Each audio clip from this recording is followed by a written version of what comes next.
this whole area between Oak Lawn and Maple and Harry Hines and Cedar Springs, it's just a very historic area. And when you look at the old pictures, when Parkland was first built, there was nothing around here. It is important that we see Old Parkland to understand how this all got started. If we don't understand how it got started, we can mess up the future pretty easily.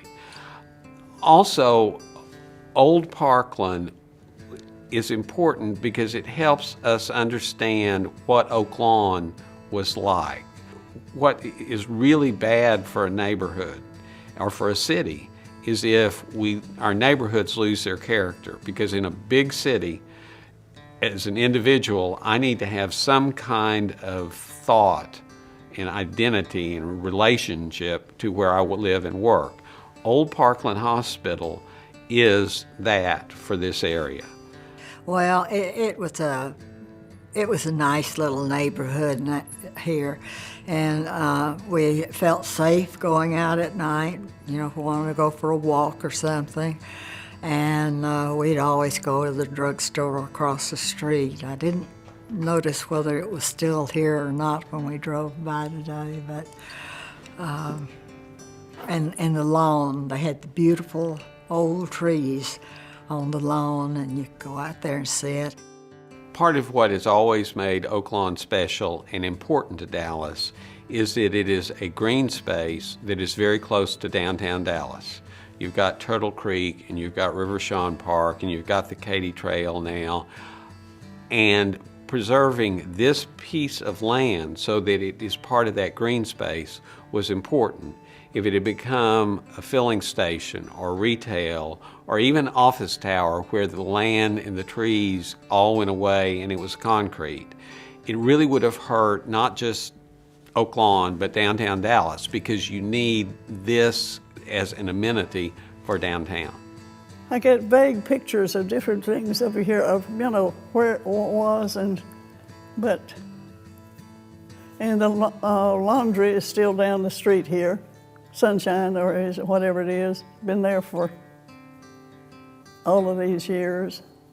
It was on cheap land that was far removed from the city, and of course that was in the days of horse and buggy and horseback travel. So it took a while to get out here. But then the city needed an emergency hospital, and that was when Parkland was organized. I think Oak Lawn is the first really urban neighborhood in Dallas.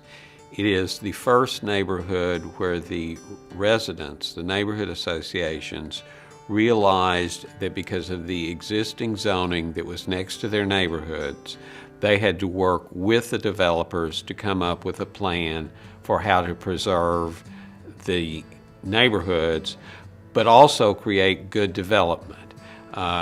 Part of that really was just early ordinances about where trees would be and how dumpsters would be screened and when you could pick up the trash.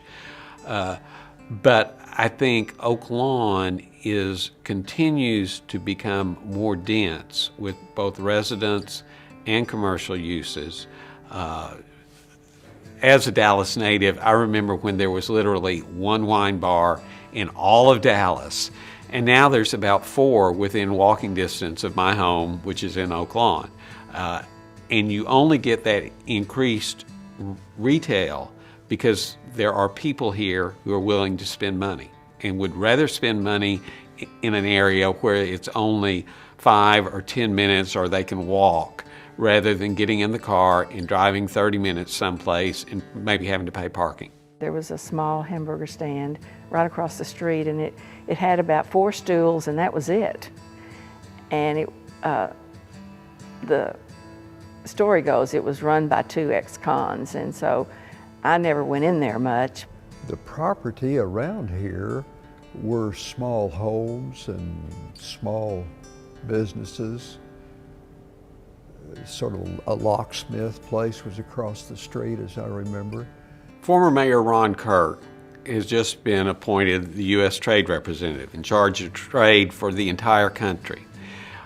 A woman came up to him and said, "How does being mayor of Dallas make you qualified to be head of trade? You don't have a port." And he said, "Yes, we do. It's called DFW Airport." And I would argue that Dallas has put some big pieces in place. DFW, DART, the Arts District, and the Trinity. And that as this goes forward in the next 5, 10, 20 years, Dallas, I hate the phrase world class, but Dallas becomes a first-tier city in this country. That there will be architecture that people will want to come to, and there will be public parks, and there will be arts and entertainment, and that this building is part of that mosaic that lifts Dallas up into that first tier. Sure, we're not going to be San Francisco, but we can be ahead of Atlanta and Denver real easily if we keep this up.